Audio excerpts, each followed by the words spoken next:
Cincinnati Reds head back home after a shorthanded series loss to Jurickson Profar and the San Diego Padres. What's up? This is Jeff Carr from the Locked On Reds podcast. Thank you so much for checking out today's Locked On Reds podcast. That is a crossover with Locked On Padres. Javier Reyes from Locked On Padres will join me. We're both lifelong fans of our respective teams. I've been doing this podcast for 6 years. Javi's been doing it for a couple of years now as well. He also writes over at justbaseball.com, covering the Padres and many more teams for that website as well. We love this game of baseball, and quite frankly, this series was exactly why we love it. Lots of intrigue, lots of entertainment. As much as it stinks that the Reds ended up losing this series, there were still lots to take away from it. Of course, the big thing being why on earth the Reds love to play shorthanded. We're also going to get into Fernando Tatis, and he's kind of had some struggles so far this season, but there's a lot about Elly De La Cruz and the way that he is playing that reminds Javi of early Tatis. And we're going to get into what each team can look forward to as we move through the season. That is all coming up on today's Locked On Reds, Locked On Padres crossover, right after a word from today's title sponsor, which is Monopoly Go, because I'm a competitive person. I know I'm a competitive person, and that competitive side loves Monopoly Go. You've got to check out the hit game Monopoly Go, where you can take cash from your friends and become the biggest Monopoly tycoon around. Download it for free on the App Store and Google Play. Well, the Cincinnati Reds are going to be happy to be leaving Jurickson Profar and the San Diego Padres as the Padres take the series 2-1. They win the second the second and the third game of the series. Big time grand slam off of Fernando Cruz. Really, Fernando Cruz's first bad outing out of the bullpen. And by the way, I'm Jeff Carr. He's Javi Reyes, Locked On Padres, Locked On Reds. We're crossing over here to talk about this series. And Javi, when I'm looking back at this series, the first thing that comes to mind, because he was the first guy in the lineup, and he was the first guy that every single Reds pitcher was happy to not see anymore whenever their outing was done for the night, Jurickson Profar, man. Is he ever going to make an out? Look, this is what we do at Locked On. We don't talk about these things, especially specifically on our shows. We try to keep it sports only. But I'm going to get political for a second. I think Jurickson Profar should rule the world. I think if you're looking at his batting average, gosh. I think you should just. I think he should be the next president, the next prime minister, the next pope, frankly, whatever title, the next czar. Can he be the sports czar, perhaps? Maybe that's what we need for Jurickson Profar, because he has been disturbingly good for a guy who was the worst qualified player in Major League Baseball. If you go by Fangraphs WAR, I think it was negative 1.7. Horrific defensively. The defense hasn't changed. He's not very good defensively, but he has been horrific. He actually made a little bit of a bobble in this game.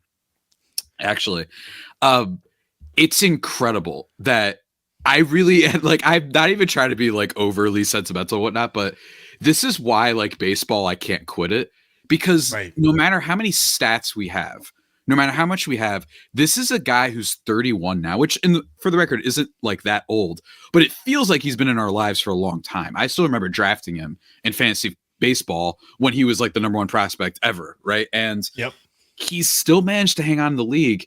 And for him to be doing what he's doing for 1 year, $1 million. And like I just said, after being one of the worst qualified players in baseball, stats can't pinpoint this stuff. You know what I mean? It never can. It never will. And I think that it's so impressive that he's just this vibes guy for the Padres, right? He goes 4 for 4 in the last game. He's got an 8-game winning streak. He went 3 for 4 the other day. He also hit a home run and drew a walk in the first game. So, or not a walk. I'm sorry, not a walk in the first game. But he's just been. It's unbelievable that you can go from this, and there's no real explanation for it. That's what I'm saying. There's no real explanation for this. He's doing all of this with really interesting metrics. If you just pull up a StatCast profile, that's cool. I wouldn't be surprised if he returns to the 2022 level where he was about 2.5 wins above replacement, just to give an idea. But Jeff, he might be an all-star at this rate, and they got him for 1 year, $1 million. it is him, Jake Cronenworth, who we'll talk about too, have been some of the more unexpected bounce backs, and especially Profar, who I love, and we all love him. I tweeted today about the Will Smith again. Well, because Will Smith's a chump, as we all know. But like, he's been on fire since then. He's been on fire all season, and it's a really great development for the Padres. And yeah, I get it. I get not wanting to face this guy anymore. And it's insane that with a lineup with Tatis, Bogarts, Machado, heck, Hassan Kim, heck, Jackson Merrill, who's like a rookie of the year guy. The fact that Jurickson Profar leads the Padres in most statistical categories when it comes to offense is just like insane. I don't even know where to start. I forget who tweeted it, and I wish I would have clipped it so I could remember and give this person credit. But they said that, Jurickson Profar deserves so much credit for the start that he's had to the season, because think about what he's doing. He's replacing Juan Soto. Yeah. And he's doing so for $1 million. And basically the Padres were saying, look, whatever, we need a body. Like, there's other guys that are getting, the league minimum and stuff like that, where they're just like, we need a body. And it feels like the Padres were just like, sure, yeah, you can hit, hopefully. And he is. And even in Friday's game where the Reds ended up winning, Nick Lodolo had a masterful game. And you have to start it out by saying, well, the first batter he faced hit a home run, and that was Jurickson Profar. And that is just how much of a series he had against Reds pitching in this one. And for me, honestly, the thing that overshadowed everything from a Reds perspective was the fact that they willingly played with 24 guys as opposed to 26 guys. And really, in the case of the final two games of the series, 23 guys, because Jake Fraley was on the team, but there was something going on and he wasn't able to play. He didn't play in the final two games of the series. Tyler Stevenson, Christian Encarnacion Strand, both regulars in the lineup, did not play at all, and neither one has played since they got hit by a pitch on the hand on Saturday. And it's so funny because this is a pattern that the Reds have had over the last few years where it's like, well, he's hurt, but we think we can get him back before the IL stint, so we're not going to put him on the IL, and we're going to be okay. We won't need to play any matchups or anything like this. And this is, by the way, a manager that loves the lefty-righty matchups as much as he possibly can play them. But here he is willingly hamstringing himself to the fact that he can't. And I'm not saying that was a fact, that was the main reason and that the Reds are beating themselves and all this other stuff. I thought that San Diego had a good series, especially on the pitching side of things, but going into every single game with half your lineup being Santiago Espinal, Luke Maile, Stuart Fairchild, who, by the way, had the catch of the year on Wednesday's game. Can't lie. We've had a lot of good catches this year, by the way, just in general. I feel like I get one every night. Like, what was the diving one? Was it, I'm blanking on who it was. It was a right fielder from the other day. Was it Benson maybe? Yeah, I was like, what's going on? I'm like, yeah. And then also Padres fans will relate that for some reason, opposing outfielders kill us in center field with the catches they make. I'm not making this up. And it was an amazing catch. Don't get me wrong. But like they have a track record of, for some reason, the opposing outfielders at Petco, center field specifically, just make routinely crazy catches to Rob Tatis. And in this case, Machado. Which was funny because it kind of set the tone early, and it made everyone be like, the Padres fans especially, which has been a disappointing team so far, although this has been a nice bounce back for them. And then it just doesn't end up going that way, but it was very like, dang it, right when Machado's starting to turn it around, just makes. But I agree, like one of the catches of the year for sure, and it's crazy to say that it was Stuart Fairchild, but shouts to him, man. Maybe it's the center field area. Like, the Petco's done a fantastic job of making that area behind the wall look like just this really awesome looking patio area that everybody wants to hang out in. Maybe the center fielders for other teams just feel so comfortable out there. They're like, I'm like on my own back porch right here. Exactly. Like, there's not a lot of like hecklers because there's not too many people. So maybe they're just like, wow, that looks really fun. You know what I mean? They're just like really chilled out. You know what I mean? I think you might be onto something. Yeah. It could be. But yeah, that was for me the thing that really, really stuck on. And I mean, you had Yeah, Jonathan India batting fourth in Wednesday's game. And don't get me wrong, I love Jonathan India, but he's not a cleanup hitter. But that's just the state of the Reds lineup right now in the shambles that it is. TJ Friedel is a couple of weeks away. Matt McClain, who knows if he's coming back until very, very late in the season. Noelvi Marte and the PED suspension and all this other stuff. A little bit of parallel there I think we'll talk about in a bit.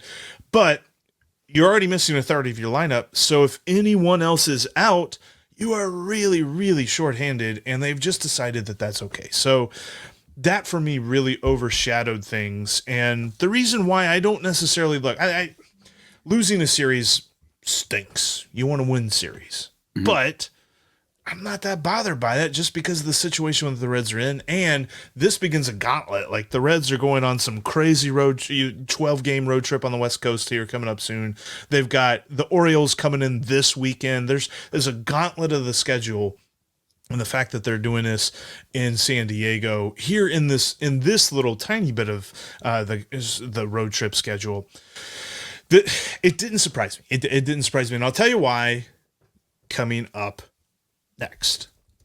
Before we do that, though, I want to tell you about one of today's sponsors, and that is FanDuel, because I got a parlay for you. And Javi, I don't know if you heard about this, if you hit on it. You should have, because it's a really good parlay. By the way, if you're a new user over at FanDuel, you can get $150 in bonus bets guaranteed, whether you win or lose on your first bet. Just go to FanDuel.com/lockedon. It's $150 if you're new, whether this parlay hits for you or not. And the parlay is for Elly De La Cruz. And look, I know some Padres fans are going to be like, well, what about the Padres? I'm telling you, you can cash in on this too, because Elly De La Cruz helps all.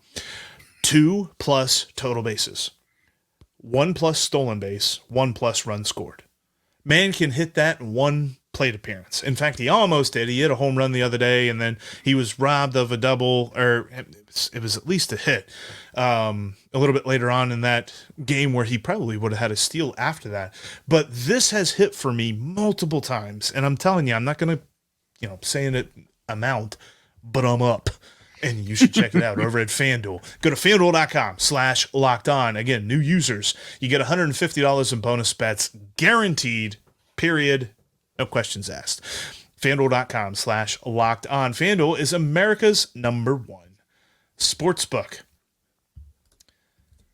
Also, Javi, we've all been there. Either as a player or as a fan. It's the bottom of the ninth. Scoreboard isn't looking so good. You're really feeling low. Not sure if your team can pull out the win. That's when you got to dig deep. That's when you got to go out there and say to yourself, it's time to get back in the game, pull off some bank ice, and take as much of my friend's cash as I possibly can. That's right. I'm talking about the hit game Monopoly Go. There's been over 150 million people download this game, and it's because there's so much to do. It's so fun. You can, like I said, bank heist. You can heist your friends' banks and take their cash. You can knock over their landmarks. You got all these different iconic Monopoly boards and things like that, where you get to build these beautiful landmarks.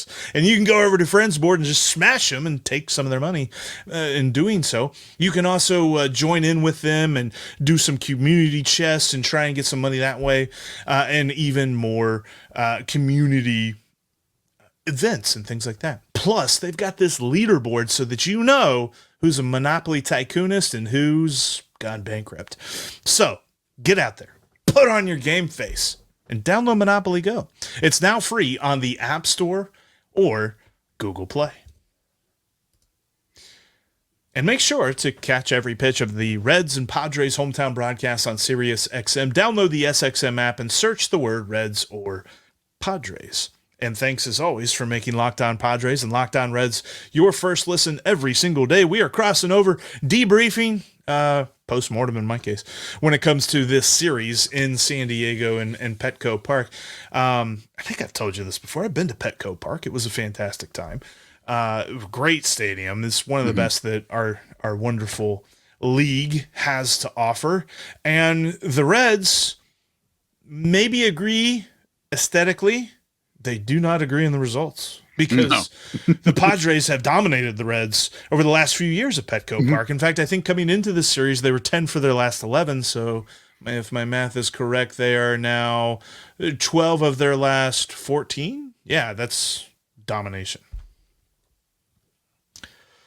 I mean, look, the Padres really needed this series. It was a series in which, they are coming off of, and by the way, it starts off on a really horrible note for the Padres, where they are nearly no hit practically through the first game, aside from one Jurickson Profar, who I might add, I have to talk about Profar as much as I can. I just want to add, because a lot of people like DM me being like, okay, but he did this when he was with the Padres in 2022, and then he cooled off. Well, I just want to give one little idea, which is he had in March and April of 2022 with the Padres, a 122 WRC plus. He's currently rocking a 166. He's been significantly better as a batter, to the point where, like, Jeff, I'm getting scared.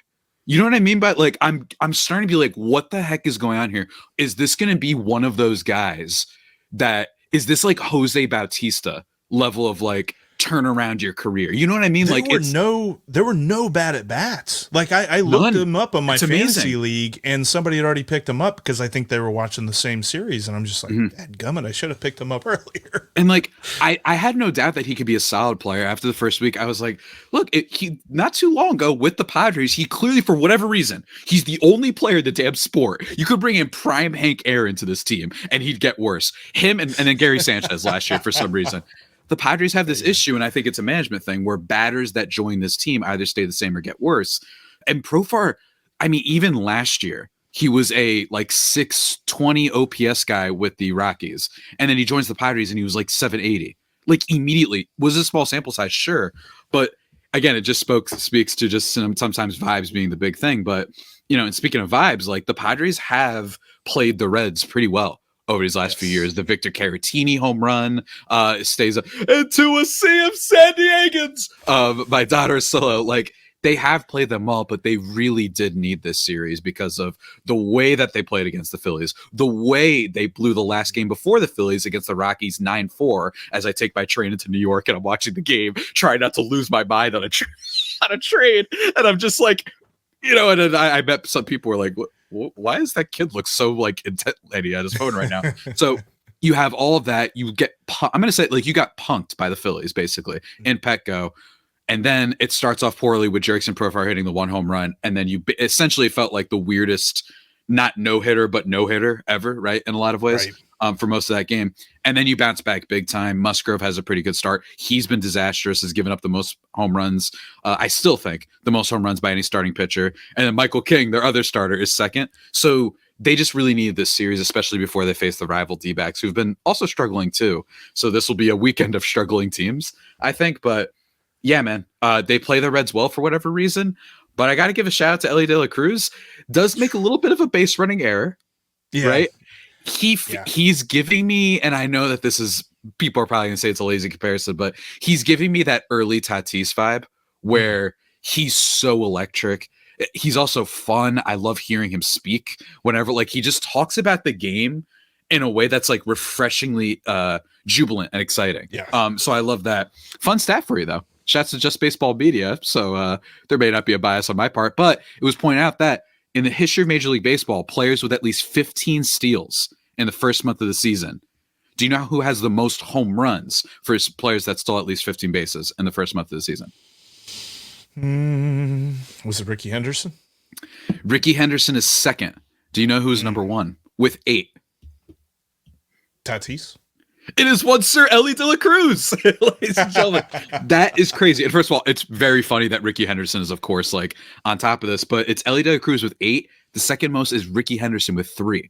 So like Elly De La Cruz is really this dynamic, like, unicorn, which is a term that I think people use more in the NBA, but that's the vibe he's getting here.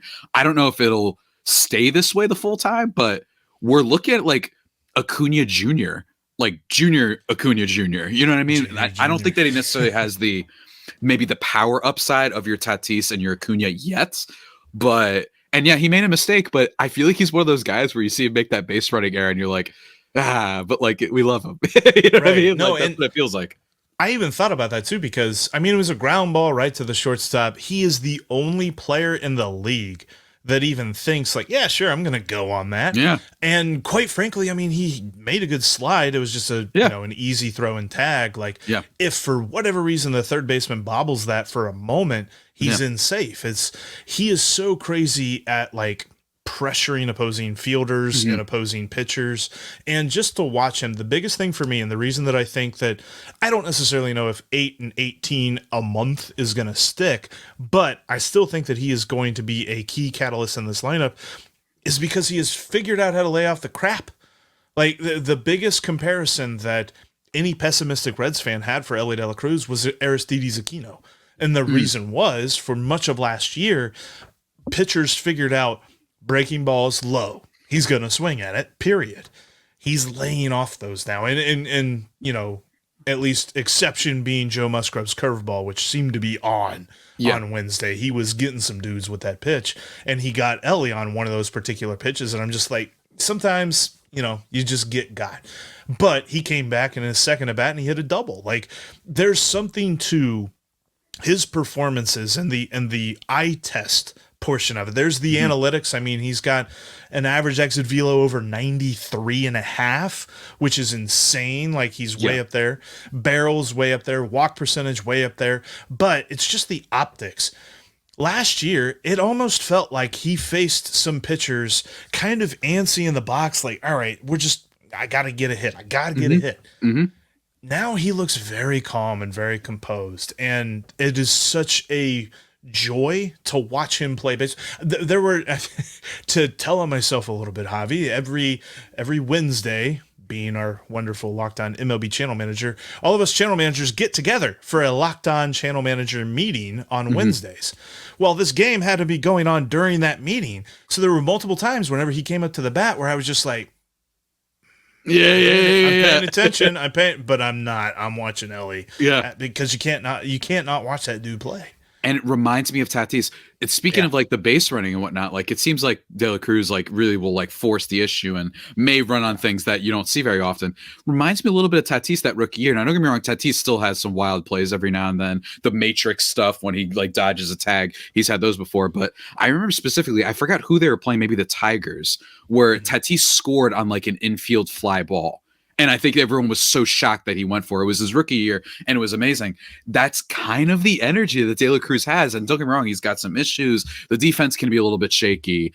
He whiffs at a lot of pitches, which at some point may affect him when teams, start to pitch him a little bit better. But this is one of those type of talents that could go nuclear. It can really transform a franchise. I really do. I think it can make you hip and cool. And I say that because we have one. His name's Tatis, right? Like, he literally transformed the face of the Padres to the point where I think it's absurd that we keep getting an MLB Network random report every year that's like, can they trade him? Would people want to trade for him? No. The Padres could have 4 wins right now. They are not trading Tatis. Stop. Right. Like, it's like, guys, they didn't trade Mike Trout and they never made the playoffs. You know what I'm saying? Like, the Angels never traded Mike Trout because he's generational. Like, they're not trading this guy unless he literally asked for it. Because that's the other thing they forget is that he has a no trade clause, which is hilarious. But yeah, like, Elly De La Cruz really is the story in a lot of ways for the Reds, and it's been really fun to watch. But I will say one last takeaway I think about the series: a lot of mistakes for the Reds. Yes. So while not just what you just talked about with being a little bit limited with some of the bullpen stuff, but yesterday's game. 3 errors, right? Spencer Steer just having a nightmare day. Jake Cronenworth gives them a gift double play ball that they could have, and he swings at a bad pitch, by the way, which has been rare for him this year. And it doesn't end up going their way. So I will say for Padres fans, not that unlucky when you think about it, that Fairchild made that catch. I feel like it's like, well, that's kind of equal, right? 3 errors that might have cost them the game, and then instead you rob us of the first. It's like, okay, like, that happens, you know what I mean? But this felt like a series where the Reds were a little bit sloppy. You saw some of that young inexperience come out, at least in my opinion. And the Padres took advantage, don't get me wrong, but I would caution Padres fans that while they did get some good results, really felt like the Reds just didn't play their best ball this series. And they have to keep that in mind. Don't use this as reason to be like, Padres are back, because for all we know, they could get swept this week in the same way they did last time. Yeah, I was bummed to see the way that the defense really backed up Nick Martinez in that start, because I knew he was keyed up. He was ready to go to face his former team, but he didn't really get the help that he deserved. There were a couple of plays, but there weren't enough to offset the plays that were just bad. And you had the catcher's interference that loaded the bases, put Cronenworth on, and then Machado. The only hard hit ball of the day against Nick Martinez, bases clearing double, that happened to just put that game not necessarily out of reach, because the Reds hung around, but it put it to a level that you're just like, man, this lineup right now is so inconsistent for the Reds that the defense has really put them into a hole that I don't know they can really dig themselves out. That's something that I said early on this season. I'm just like, I think they can out-hit their their inconsistent defense. They couldn't in game 2 of this series. But I know this. There's plenty more games to be played. Where do we go from here? And the Reds are getting back a guy later on this summer that we've mentioned how Elly De La Cruz compares to Fernando Tatis. Well, there is a direct comparison to Noelvi Marte, and I kind of want to get your thoughts on that coming up next. Before we get into that, though, I want to tell you about one more sponsor of today's episode, and that is PrizePicks, because baseball season is moving right along, because it's already May. I had written in here it's got to be May, but that's because I wrote it the other day. So anyway, I wanted to say that one more time before, just to get out of the way.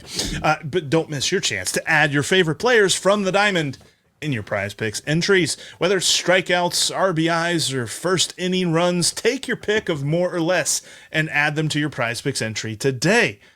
Because when it comes to testing my skills on PrizePicks this baseball season, it's the reason why PrizePicks is the #1 fantasy sports app. They do daily fantasy sports better than anybody, and if you've got the skills, you can turn $10 into $100 just like that with just a few taps. Because really all you got to do is pick your favorite plays. Pick Tatis, pick Machado, pick Elly, pick Spencer Steer, and click more on stats like homers, hits, steals, runs.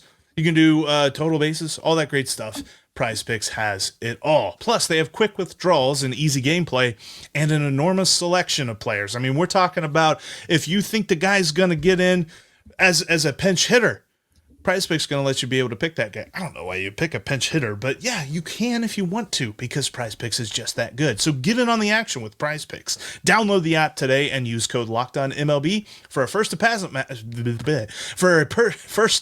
match of up to $100. Again, LOCKEDONMLB for a $100 match, up to $100 match on your first deposit. Pick more, pick less. It's that easy. And I wish it were that easy to talk sometimes, because sometimes it's just not. And hey, by the way, I think I might have mentioned this, but if you want to catch every pitch of the Reds and Padres hometown broadcasts, all you need is the SXM app, because SiriusXM has the broadcast for the Padres and the Reds. So you should download that app today and search either Padres or Reds, or both. You know, you can listen to both, because SiriusXM has it all. All right, looking forward, because last year the Reds and the Padres were in the same spot when it came to competing for a wild card. I think this year it's far more likely that the Reds compete for the division over the wild card. I just feel like the wild card, there's a couple of teams like the Padres. I think they're going to get back on the horse here. I think we're going to see, the Mets hang around. The Phillies are going to be there, obviously. We're going to see the Cubs and the Reds fight it out in the Central. Maybe there's something to the Brewers. I don't know. I tend not to buy what they got going on there, because they lost Corbin Burns, and I feel like a sell-off is coming, but crazier things have happened. So moving forward, and I know that you said like this was a big series to at least get the good vibes flowing once again. How are you feeling moving forward? It's such a hard team to evaluate, because on the one hand, there's so much data. We have Cronenworth. We just talked about Profar a whole bunch.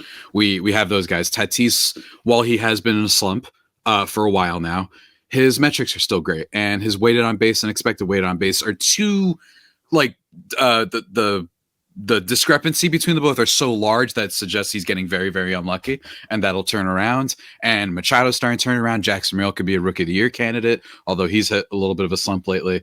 You're getting a lot.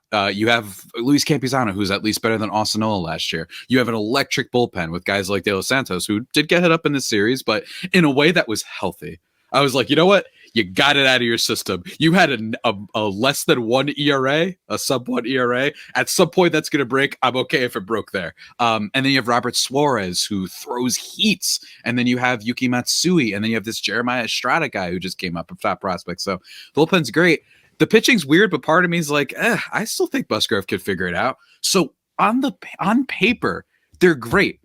But the Padres aren't just about paper. And if you're someone who's heading into this year being like, look, I just think that this team has bad vibes, all the locker room reports we keep getting, as in like at the end of seasons, last year we got 2, one from the Tribune, one from the Athletic, just we don't know what's going on in there, and that AJ Preller is a micromanager and all that stuff, that affects things. And there are things that like think you and I can't necessarily keep track of or will be able to have any sort of calculus about, I think. Right. So we're in this situation where I believe in the team in terms of just analyzing, but in terms of the vibes, it's tough, man. It's really tough because then you see what happened against Philly. They are a team that, that they suck you back in, but then you're like, why do I do this? Like, why do I do this to myself? And that could very well happen this weekend. So I'm not fully sure, man. It is such a weird team to evaluate. I do agree with you though on the NL West. I think the Brewers are a solid team. They've always been a solid team.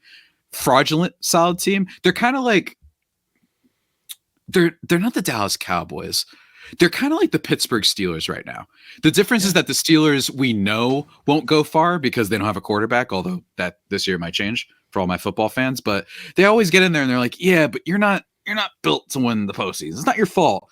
Brewers, it is their fault because they refuse to spend, as evidenced by when you brought up Corbin Burns before, but I think that they're going to sell off too. So I look at the Reds and I think that they could be better. Frankly, just from afar, I like that the NL Central is just like has something interesting again, frankly, where it's like the Reds are really cool and fun. The Brewers, I think, will fall off at some point. The Cubs are fun. The Cardinals are still a little bit boring, but the Pirates are showing strides. So I like that they're not just a total walkover. Same thing for the AL Central. That's kind of cool. But yeah, man, it's very up in the air and it's going to be really hectic. Lord knows if AJ Preller's job is on the line, which I think personally it is if they aren't good this year, especially with a new ownership group. Maybe some crazy trades happen. Not that like I need to say that the Padres always make crazy trades, but yeah, man, it's going to be tough to see. And we're hoping that Xander Bogaerts stops looking like a AA player. That would be greatly appreciated. That definitely surprised me watching him in this series. His at-bats just didn't look competitive to me. And that's not who he was. And that's not who he was last year even. No. I'm not sure what's going on. And it's possible, like, there's some guys on the Reds like CES and Candelario. Candelario finally got going in this series. Yeah. But up until this point, a lot of folks are just like, dude, what's wrong with these guys? And the annoying answer is that baseball is a groove sport and you got to hit that groove. And a lot of guys don't do that in the month of April. Like, I'm so glad to see that Elly De La Cruz is, because that was another thing too. The 8-18, that's actually something that the other guys that hit like at least, what was the stat that I saw? It was like at least 5 homers and at least 15 steals in a month. Everyone else was doing it in like June, July, some in August, some in September. Elly's the only one that's ever done that in the first month of the season, because these are just not things that you see. Guys don't get going that fast. And so hopefully it's not something that like, oh, he's hit his peak and he's going to flame out the rest of the year. But that's kind of where we're at with some of these other guys that are struggling. I think maybe Xander Bogaerts just probably is looking forward to May. Reds fans, I also agree, be patient. And that is where we end today's crossover. Thank you, everybody, so much for checking out this Locked On Padres, Locked On Reds crossover. We encourage you, as the season moves along, and the Reds and Padres will meet again in Cincinnati coming up here pretty soon. I think it's like in like a week or two. But make sure that you follow both of our podcasts as we move throughout the season, because both these teams, quite frankly, are going to be interesting in many different ways. We're going to be all over them every single day because we are part of the Locked On Podcast Network, your team every day.